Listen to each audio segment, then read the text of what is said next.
This is a giant warning for something that you all intend to do. Move. We're going to dive into a second interview that I did with Mariette, the moving pro, with a critical warning. You know what? Hell, this is a horror story about something that doesn't get talked about enough. Moving scams. Buckle up.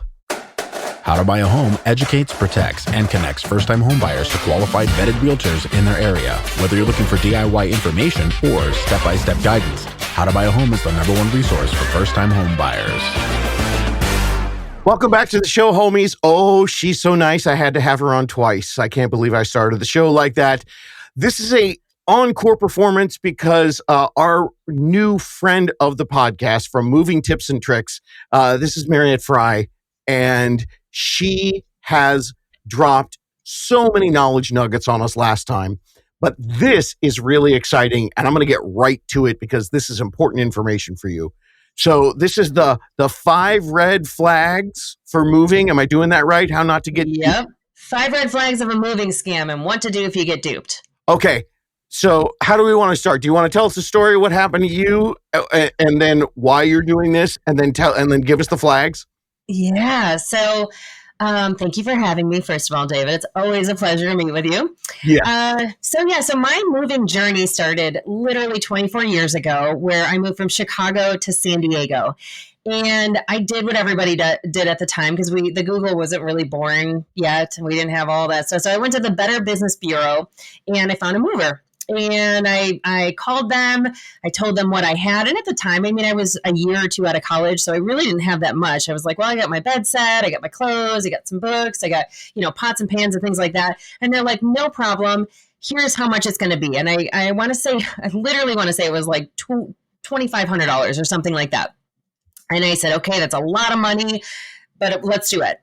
So they came the day of the move. Everything went great. They said, these 3 people are going to show up. Those 3 people showed up. And about a day and a half, 2 days later, I got a call from them and said, hey, we just reweighed the truck. So what happens when they pick up your stuff is usually first they'll go to a CAT weigh scale. They'll weigh their truck. This is for interstate moves, which is going across state lines. They'll weigh their truck. Then they come and pick up your stuff. And then they go back to that weigh station and weigh the truck again. And that's how much it typically is going to cost you, right? They charge you by the pound. So I said, okay. So I get a call a couple days later and they said, hey, we reweighed the truck and your stuff is actually 2,000 more pounds than we thought it was. You're going to need to wire us $3,000 more, or we're going to drop your stuff off in Yuma, Arizona at the weigh station. And I was like, wait, what? I was like, what do you mean? I didn't even know what to do. Here I am, I'm getting excited. My dad and I are on our way to the Grand Canyon because he couldn't stop talking about going to the Grand Canyon on the way to San Diego from Chicago. So and you found these guys through the Better Business Bureau? I did. And they had a couple good ratings, but they only had a couple good ratings. They only had a couple ratings. So I was like, oh, new moving company. I'll give them a shot. Right. Yep. So I called the Better Business Bureau and they said, and I explained what happened, and they said, well, call the FBI. And I was like, you call the FBI? I'm like, what are you talking about? Call the FBI. Call the FBI. And they said, no, we're serious. The Federal Motor Carrier Safety Administration is the group that you need to call, and they'll assign an FBI agent to, call the movers and get your stuff back. Wait, what? The who? Yes. So the Federal Mover, why don't they have a show? There's 1,400 FBI shows on right now. I know. The Federal The division chief was on my show 2 years ago. Oh my God. Yes. So that was a really good episode too, because she talked all about the moving crime rings and the moving mafia and all kinds of crazy stuff that I don't know that I even wanted to know about. Yes. But think about that. This was 24 years ago, right? So now they're so sophisticated. But so basically I did call the FBI, right, through, the FMCSA. They assigned me an agent. I gave him my moving guy's phone number. And he called them and basically said, we will meet you in Yuma, Arizona. Do not move. And sent a law enforcement officer to the weigh station to make sure they didn't leave with my stuff. So my dad and I like rerouted our plans from the Grand Canyon and we went straight to Yuma, Arizona. We went to the weigh station. The federal agent, myself and my dad pulled all of my stuff, which wasn't that much, off the truck. They reweighed the truck and turns out they overcharged me the first time. And so I got some money back. And then the agent followed the truck from Yuma to San Diego and literally was like the project manager of the move-in to make sure that they didn't, steal any of my stuff or break it on the way in.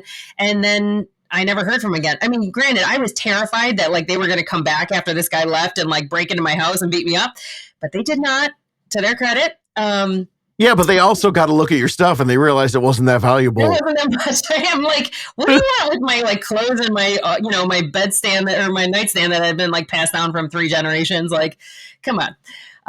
But that's a normal thing that happens. And now the scams are so much more sophisticated because you've got, you'll put your name into a database where it's like, any website has like do you want a move-in quote? And you put your name and your information in and, how many bedrooms you have and how many square foot your house or apartment is.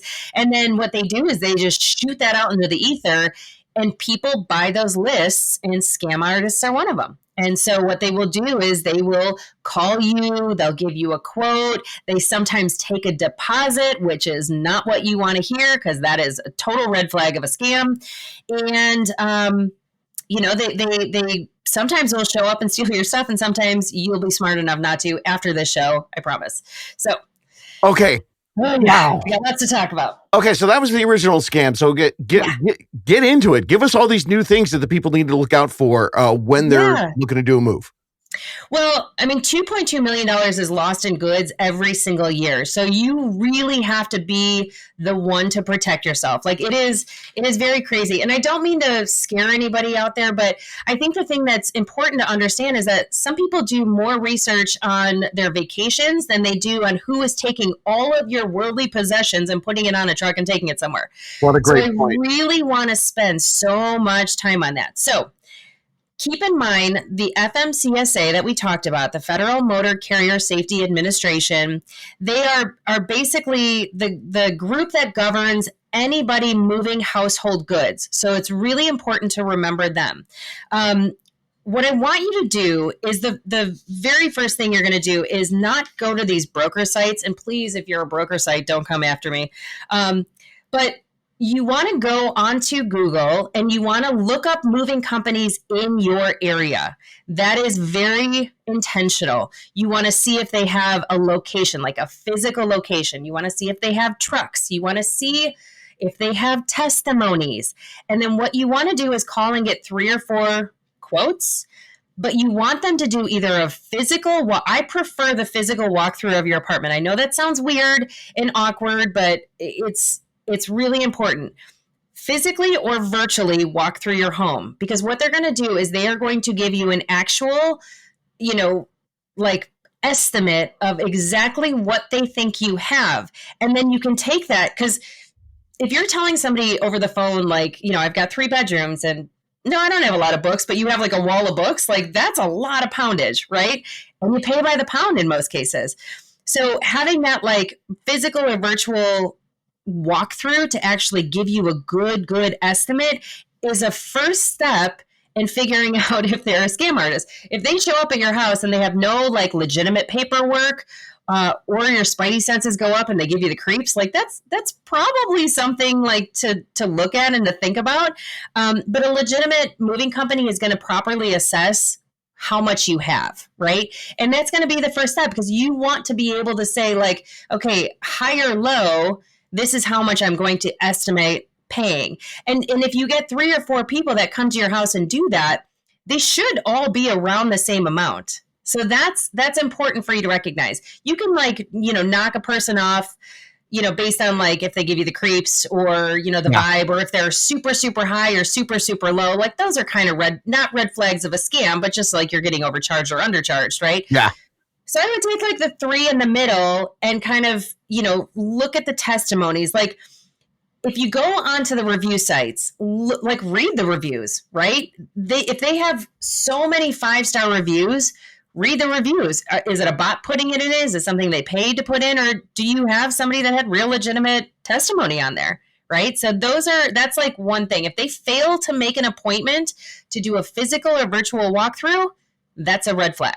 And you'd mentioned at the very beginning of all this, there are broker sites. So Yes. by that, you mean that you can go to a site that will say, we represent all the movers and we're going to give you the best deal, like Progressive Auto Insurance commercials. Yeah.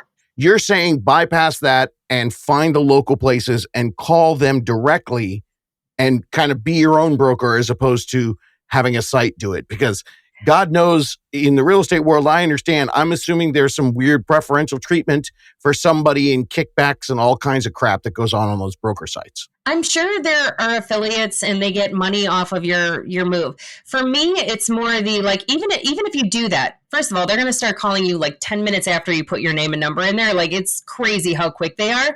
But, no, it's real estate websites. Yes. Bing, bing, bing. Yeah, you're like, wait a second here.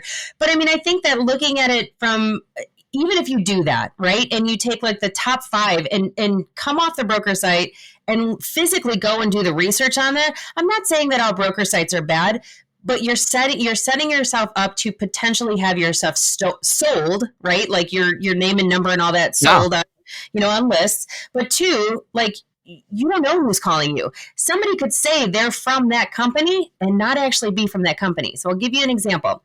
There was a woman, she basically was calling me like after her mom had gone through all this, and her mom had put her name and number into something. A person called her. These people actually did come out and survey the entire house. And they said, do you also want, do you want us to take your car? We can actually ship your car. And she said, yes. And he said, great. All I need is the deed or the pink slip or the title to your car. Why don't you just put it in the glove compartment and we'll take that too. It's going to be about $1,800 more. And she said, no problem. And she was moving from New Jersey to Florida. So this kid came in and I asked her daughter, like, what did he look like? Did he have like a moving company logo? And she said, no, he just showed up in a Honda. And I was like, oh, okay. So then, and mind you, like the legitimate moving companies, like they're going to show up with, they, got their polo with the moving company name on it. They've got, a hat or they have a business card that shows who they are and who they work for. They've got paperwork that's got the name of the company on it. So this poor woman literally said that these guys came and showed up that day. I'm like literally getting goosebumps because I feel so terrible for her. And there's nothing they had nothing else to do.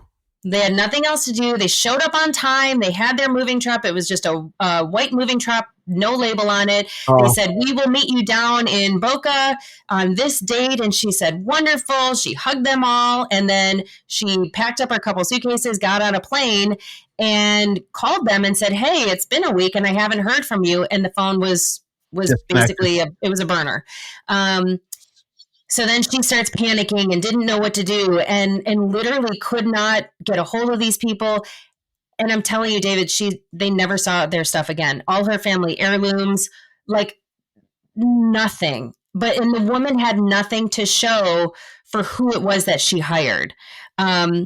So like even just looking at testimonies on a website is one step further than just trusting somebody that's called you.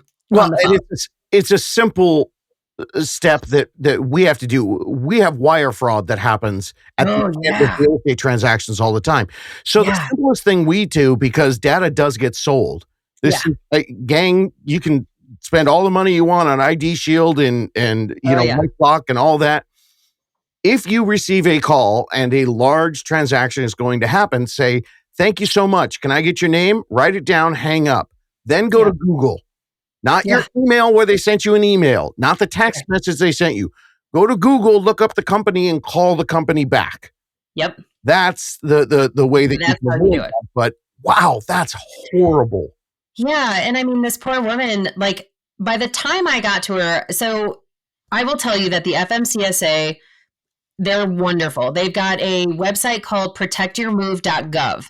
So what I would tell you to do next is once you get that once you get that moving company, say even your top 3, right? So I'm gonna tell you, I always get 5, right? I don't have like one. People will be like, well, who's your go-to mover? I don't have one, because every single company locally is where you want to start. That's where you're going to get the best deal. If I call somebody from Chicago, from Indianapolis, they've got to come all the way to Indianapolis, go all the way back to Chicago. You're going to get charged twice, right?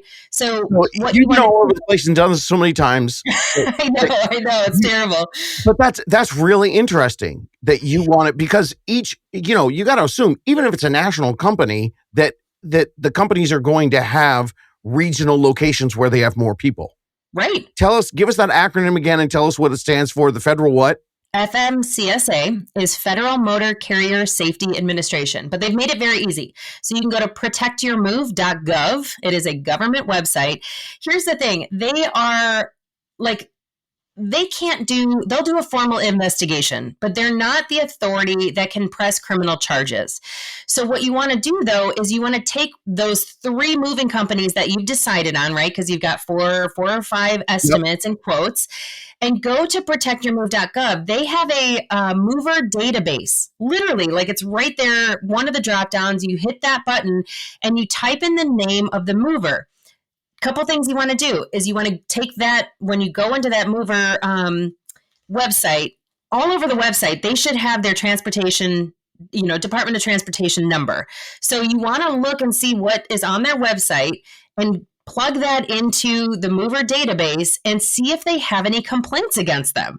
It's so simple, because if anybody has filed a police report against them, or a claim with the FMCSA, it will be in there, and they keep it forever. It is not something that goes away after a year, like Better Business Bureau. So, wait a minute. Okay, there was a little aside to the microphone there. So, You're saying this federal group keeps complaints forever. But you're saying that the Better Business Bureau, in this world of everyone wants everything fast and easy, and I'm sure BBB's got an app right now. You're saying they eliminate complaints after a year? I wouldn't say that, but what I would say is that if a moving company gets enough complaints, they will change their name and become a brand new moving company. So they let go of the old name and they start a new one. The other thing that happens a lot in the moving industry is moving companies buy and sell other moving companies. So you could go to a moving company that has an amazing reputation on the Better Business Bureau, has 5-star reviews on Google, but then you go to the FMCSA and realize in the last 6 months, they may have changed hands and now have 20 complaints against them. I wish this was all surprising and shocking to me, but being local for 20 years, there are 2 things that scare the bejesus out of me when I'm trying to help my clients. Yeah. And I don't know if one of them is Southern California, but the moving one is huge. And I am so sad that I just found you now. I know. But the other one is tow truck companies. Around here where I am, the scam level is off the charts. I bet. So these tips are unreal. So we'll put that the acronym of that company. I'm sure they're going to be having a primetime show on CBS coming next season. But protectyourmove.gov. We'll make sure that's all in the show notes. This is incredible. What are there any other red flags that people need to look out for? Totally. So if they don't provide a quote, or if they provide a quote that's too good to be true, that's a huge red flag, right? If you get those 5 quotes and, somebody's like, well, I'll come in $2,000 less than the other person, that's definitely a red flag, because the amount that they charge per pound in interstate moves, again, remember, interstate is crossing state lines. Yeah.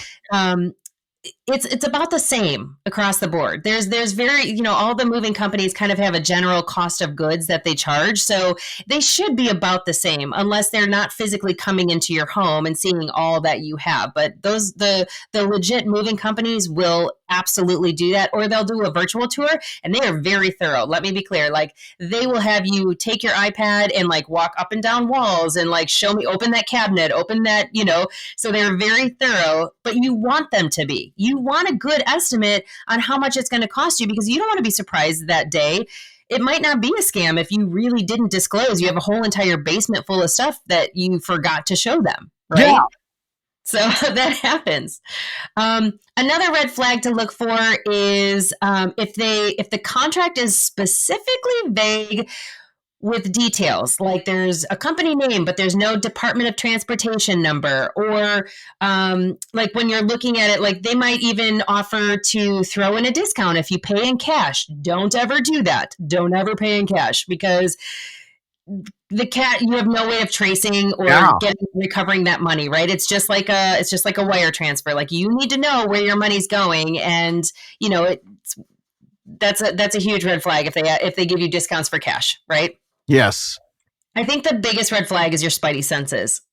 I know that sounds weird, but like, when somebody skeeves you out, right? Yep. And if three people show up to your house and you can tell they're just like plotting, and like the real legit moving companies, and I have 20 moves under my belt.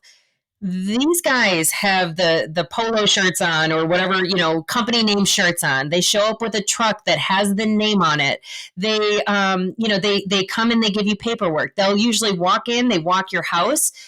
Here's what I do. And this is like my, kind of like my trick that I always do with them. So, couple things. You pull the day of the move, right? You've hired somebody. The day of the move, you pull up the website and you write down the Department of Transportation number. So what's important about that is the FMCSA requires them to have it visible on all sides of the truck except for the front, which is a license plate. So what you want to do is, when they show up, take that Department of Transportation number and make sure it's the same number on all sides of the, not that it would be different on the sides of the truck, but make sure it's on the truck. Take a picture of it.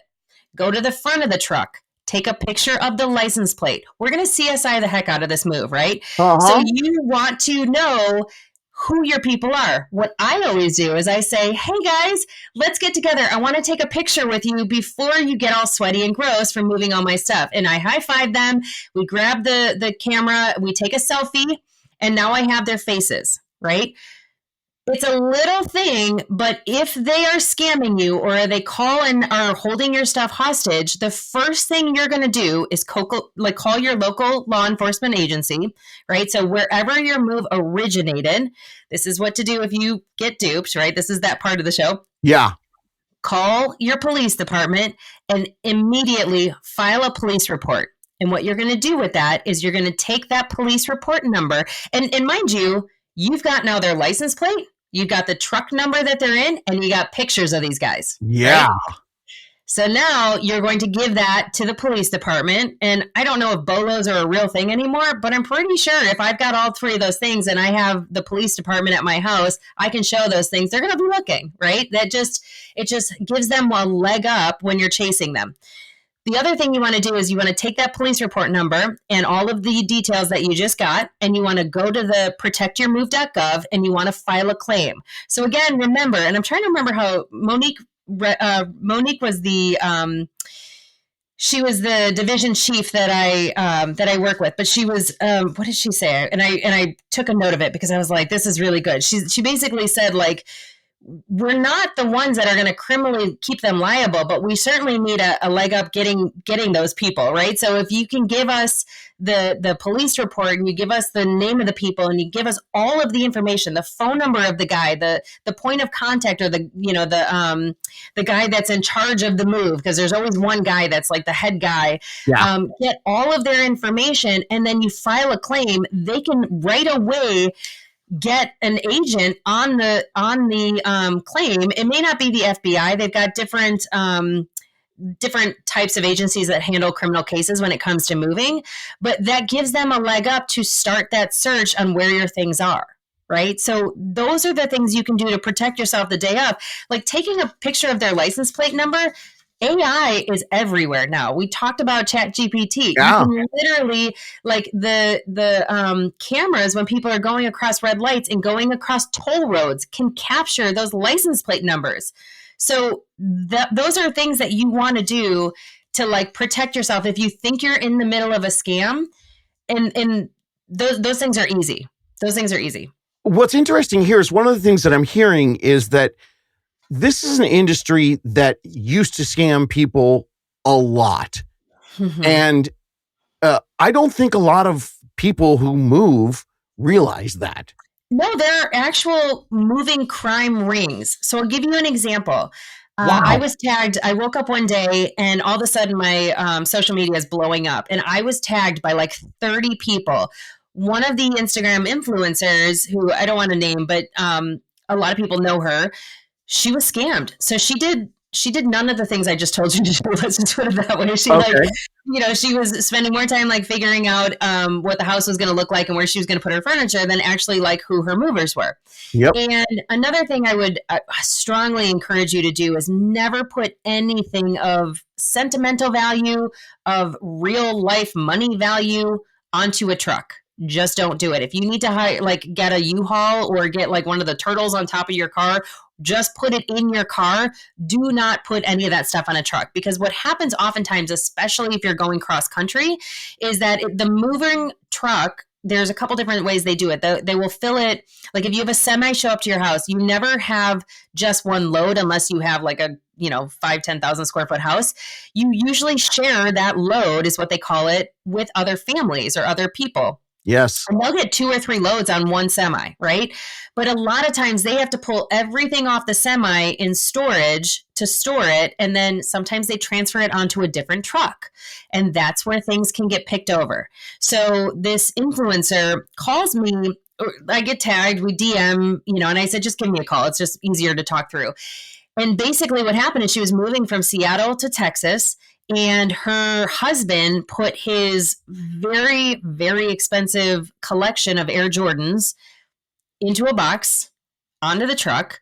They put their jewelry, they put everything on the truck, packed their suitcases, and headed to Texas. And it can take, so I think legally they have 3 to 6 weeks to drop off your stuff. Even if they tell you 3 days, they literally have, I think it's up to 6 weeks now. Yeah. To get your stuff to you. So sometimes people will assume it's going to be there in a couple days, and they'll tell you it's going to be there in a couple days. And then something happens and they can't get it, or they have to go somewhere else to pick up another load and it takes longer than they anticipate. But they literally have up to 6 weeks to get your stuff to you. So you have to make sure that you're prepared for it. But what this woman did was, their stuff, it was taking a couple weeks and they were waiting and waiting and waiting. And what happened is they must have pulled their stuff off the truck, picked through all of their stuff. Then they put everything back in the boxes, retaped the boxes, put it back on the truck and sent it to Texas. And when it showed up, it had none of their valuables. The whole entire collection of Air Jordans was gone. The box was still there, but it was empty. They left a couple of shoe boxes, but most of all of the Jordans themselves were gone. Their jewelry. I mean, these people had all of their stuff opened. The boxes were looked through. They put it back in the box and they put it back on the truck. And it's not legal, but they had no way of figuring out who did it, where their stuff was, and how to get it back. So I had her call the police department. She filed a claim. I personally called my contacts at the FMCSA and I said, this is what, is happening. I connected them. They connected her, but they never got their stuff back. Wow. So, okay. Scary story. Yes. Chills on me. But moral of the story is hit rewind on your podcast right now and go back and listen to all those tips. Yes. Make sure that you're doing the estimates the right way. Make sure that you're double checking and triple checking, calling back. I mean, yes. I run into this stuff with rentals a lot, and a lot of it seems like common sense, but I've learned right now that, there's some vulnerability. And I don't think, if someone says, yeah, come to this rental and bring me $1,000 and I'll give you the key, and they take the $1,000 from you and walk around the corner and then they hand you a key, most of the time the key doesn't work. Right. This stuff happens. But boy, you've totally opened my eyes to how, it saddened me, but it also really gets me excited about the fact that you have all these contacts, all this information, and all this preventative stuff. Yeah. I think people want to believe the best in people, and you assume that when you're giving somebody money and a credit card that it's a legit business. But to protect yourself, those 2 or 3 extra steps, like going to protectyourmove.gov, looking to see if they're in the mover database. Just so you know, when I moved from Indianapolis to Chicago, I had 3 companies that I had narrowed it down to. 2 of the 3 had complaints against them in the last 3 weeks. So wow. It is something that's happening out there. And because we're so sophisticated with technology, the scams happen quick and they happen furious and they happen a lot bigger than they used to. So they were saying that, again, $2.2 million in household goods are lost per year. That went up 35% from 2021. So that right there should tell you got to protect yourself. I think what's interesting is people think that because of the technology that they're more protected right now. Right. Oh, it's worse. The other way around. Because of the technology, they have more ways to get to you. Oh, yeah. This is a thing. Yeah. Moving companies it's a thing. It's a way of life. And they're now using the technology to scam against you. So I'm sure we'll be back in a year and going over what the latest new things are. But I love the high five and take a picture of him before you study. Now you got facial recognition. Well, what's funny is that, like, there used to be a lot of older scams that were just more like, under the covers. Like the big one for a while was, they would go to the weigh station because obviously, like, they're picking your stuff up. They're going to weigh, they weigh it first. They weigh the truck first. So what they would do is they would go to the weigh station completely on empty. All the guys would get off the truck, right? Would weigh the truck. And then all of a sudden, they go and get gas. Like, think about how much gas a semi, I don't even know what a gas tank on a semi, how much that weighs, but you're paying by the pound. You got 3 guys that get on it on that second round when they've got your stuff on the truck and they go back and weigh. They're all on there and the tank is full, and now you're just paying an extra $500 for this move that you can't really say anything. I literally, my move from Bloomington, Illinois, this whole move was just like, it was Frank, my moving guy, was just a piece of work. I'll just say that. But I probably didn't help because I did all the things that I told you. Like I checked the Department of Transportation number. I did, license plate, took a picture with them and everything. And then I stepped up to the truck and I said, "Can I see your gas tank?" And he's like, "What?" And I said, how much gas do you have in your tank right now?" And he was on empty. And I said, "Okay, well, I'm going to need you to go reweigh, and I'm going to need you to go fill up your tank before you reweigh." And he was like, "What?" And I said, "I am a moving coach. Like, did you not know that I would ask you that?" And he's like, "This is not starting out." So we started an hour late, but I was like, "I'm not paying for your gas, Frank." Yep. So. Wow. Yeah, there's a lot out there. So. Well, I think this is so eye-opening for all the listeners out there. We're very excited. There's probably, what probably happened right now is a whole bunch of first-time homebuyers have decided that they're going to get a U-Haul and buy extra special gear and pizza for their friends. But but we are finding a lot of people that are, because of remote working, they're going to newer places and they're, again, the average age was 38 years old. You probably got some stuff. Yeah. So, yeah. This is really just incredible information. And I'm so excited. And where can they find you and all of your tips? So the podcast is called Moving Tips and Tricks for people considering a relocation. I know it's long. Just look up Moving Tips and Tricks. If you go to decidingtomove.com, that is my website. I am Mariette's on the move on all my social media. So I'm around. If you need anything, just, shoot me an email. And make sure that you tell her you're a homie because we're very excited. I am Mariette and I met when I went on her podcast, and I'm excited to have this collaboration because I think moving is going to be it is, as we talked about before, one of the most stressful things that you can do. And any experts that I can bring to you guys to help, I'm excited. Mariette, thank you so much. I think that our side hustle on the weekend should be writing the whatever that was, FSLMNOP.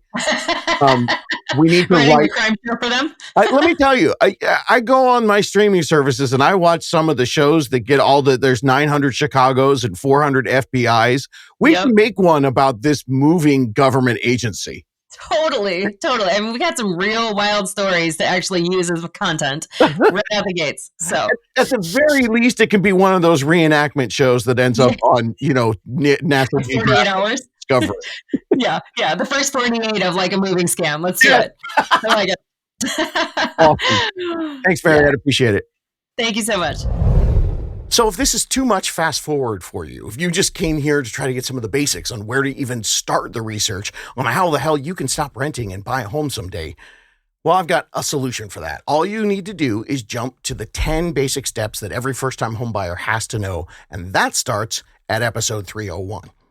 Use this podcast. It's your personal research library with everything you need to know, and that's where you start. And then after you do that, here are some tips on how to maximize your education.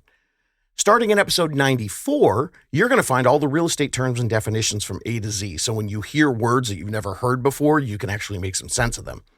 And then if you're looking for deep research, something about a specific topic, maybe something you heard about, or maybe you see a title for something you've never heard of, well, go into those episodes. Scroll through the titles. It's right there and tells you what each one is about with practical explanations on every aspect of the home buying process. And my favorite episodes to entertain and educate, like the ones that are great for walking the dog or just trying to maybe get some education, but maybe hear some storytelling at the same time that you're on the treadmill. These are the real life interviews, real people who've actually gone through the home buying process and now they're homeowners. And then they came on this show to share their stories. It's like an audio version of a subreddit, hearing stories from regular people like you.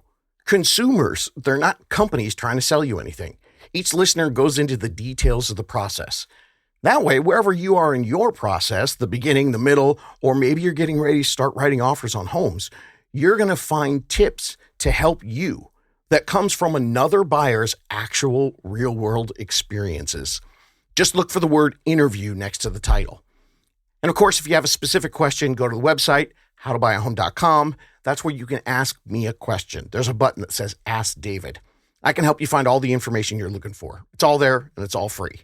And knowing that this entire podcast, well, it started because it's a passion project for me to bring you free, practical, and applicable education that is going to be necessary when you move forward. When you listen to this interview, wow, this information is scary. So remember, I started this to look out for you. This is a protection interview. Intake this knowledge and protect yourself. There was stuff in that interview. I've been doing this 20 years and I have never heard of this stuff. Maybe I just got really lucky and I have some really good moving vendors and I've never had any clients run into this before, but man, wow. And the details of what you need to do and what you need to look out for. Huge thanks to our guest, Mariette, for bringing that information to us. As I told you guys before the last interview, I don't bring these guests on lightly. I make sure that they're bringing you real protection, education, and quality information that you guys can use, and I'm so stoked about it. Now, look, I know you can't get all your questions answered. Well, you could if you binged every single episode, but that would take you a month. So if you've got a question, just go to howtobuyahome.com. Ask David a question. I will answer it for you. If you're ready for your unicorn team, you can also ask for your unicorn team there. And remember, there's more information everywhere. We've got a YouTube channel, How to Buy a Home. There's the How to Buy a Home podcast on Instagram. You can find me at TikTok at How to Buy a Home too. If you go way back, you can even watch me dance a little bit. That was stupid. But for now, we're focused on education. So reach out if you've got questions. Please share this with your friends because I know there are so many people out there, especially in 2025, that are so fearful and they end up waiting too long. I've got the stats. 72% of the buyers that reach out to How to Buy a Home and say that they want to do this in 12 to 18 months because they know they have a lot of work to do. Yeah, it turns out they go under contract in 3.2 months. 3.2 months. So exciting, I couldn't even say it. So I have a feeling if you've been doing the work and if you're taking the time to listen to this podcast, you might be more ready than you think. And guess what? If you're not, fine. We do something that nobody else out there does for you. We help you create your rent replacement strategy by forming a last lease ever program for yourself. All you have to do is ask. Knowledge is power, and the revolution is gaining more steam every single day. You can do this. Looking for more DIY education or your own personal step-by-step guidance through the home buying journey? Since 2019, How to Buy a Home has been the #1 resource for first-time home buyers. So visit howtobuyahome.com to get started.